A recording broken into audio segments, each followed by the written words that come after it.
Hier, juste après la victoire des éléphants, le Père Jean-Marie me dit, mon Père, demain, c'est ma messe d'action de grâce à l'occasion de mes 8 ans, il faut prêcher pour moi. Merci Père Jean-Marie pour l'honneur que tu me fais. Eh bien, chers frères et sœurs, je voudrais profiter de cette occasion pour demander humblement pardon pour toutes les fois où vous, en tant que fidèles, vos attentes sont restées insatisfaites vis-à-vis de nous, les prêtres. Et j'aimerais, d'une façon générale, partager cette boutade qu'on a l'habitude d'entendre et que j'ai intitulée « Le prêtre a toujours tort ». Si à l'occasion le prêtre prolonge l'homélie de quelques minutes, on dit qu'il est trop long. S'il est bref aussi, on dit qu'il ne s'est pas fatigué. S'il élève la voix, on dit que le prêtre crie. S'il parle normalement, on dit on ne comprend rien. S'il emploie de grands mots, on dit qu'il est trop philosophe. S'il descend aussi à notre niveau, on dit qu'il est trop terre à terre. S'il baptise sans sélection tous les catéchumènes, on dit brade les sacrements. S'il est exigeant vis-à-vis des candidats au sacrement, on dit veut l'église de ça. S'il organise des fêtes, dit le prêtre nous fatigue.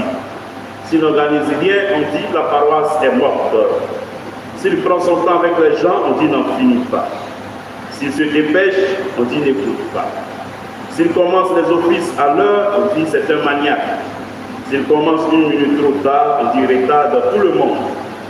S'il restaure l'église, on dit gaspille nos sous.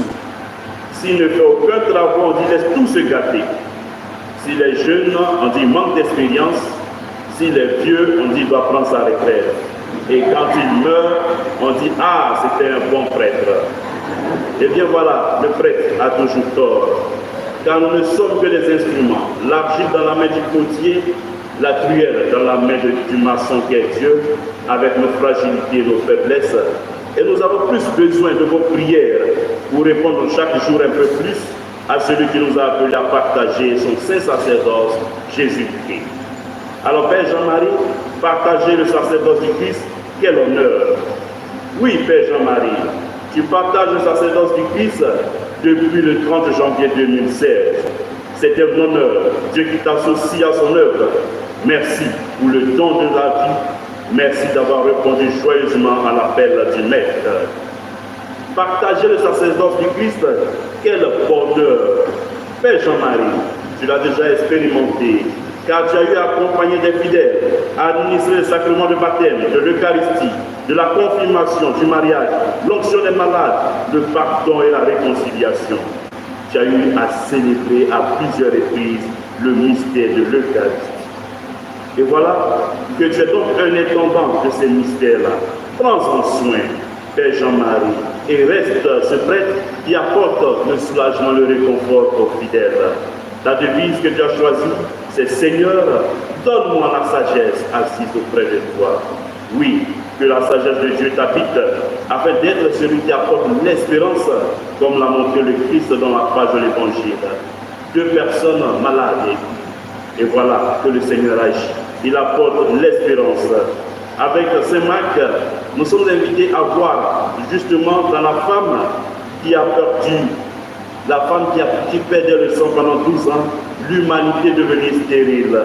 Et lorsqu'elle prend la guérison, elle redevient cette humanité qui est devenue pure, qui est devenue vivante et qui a de la charité. Soit donc celui-là qui apporte l'espérance lorsque les personnes sont blessées. Pense donc à bien peser les mots afin de penser les mots des fidèles et non à les aggraver. Et pour clore, j'aimerais te dire ceci. Il y a 3 catégories de personnes.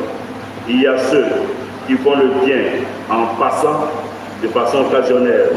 Il y a ceux qui font le bien de façon continue, donc ils font toujours le bien. Et enfin, ceux qui font bien de passer, c'est-à-dire qu'on ne peut même pas les voir du tout. Alors je te souhaite d'être dans la première catégorie. Partout où il passait, il faisait le bien. Nous dit Actes chapitre 10, verset 18. Père Jean-Marie, place donc l'amour au cœur de ton ministère, toi et tes amis de promotion. Et moi je crois t'avoir tout dit ce matin, et je te souhaite d'être un prêtre heureux pour la gloire de Dieu et le salut des hommes. Amen. Amen.